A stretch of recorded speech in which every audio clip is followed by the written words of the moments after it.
પરિણીત દીકરી પણ પરિવારની સભ્ય જ ગણાય. લગ્ન થઈ જવાથી એ માતા પિતાના ફેમિલીની મેમ્બર નથી મટી જતી.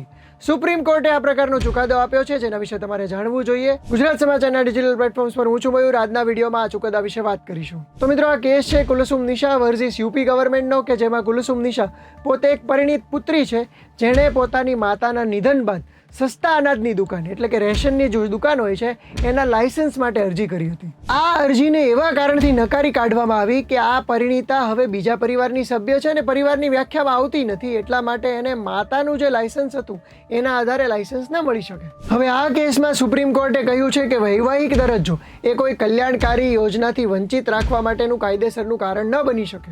સુપ્રીમ કોર્ટના અવલોકન પ્રમાણે આ જે પરિણીતા છે એ લગ્ન પછી પણ પોતાની માતા સાથે રહેતી હતી, એની દુકાન ચલાવવામાં મદદ કરતી હતી અને માતાના નિધન પછી પોતાની જે વિકલાંગ બહેન છે એની જવાબદારી પણ એણે ઉપાડી હતી.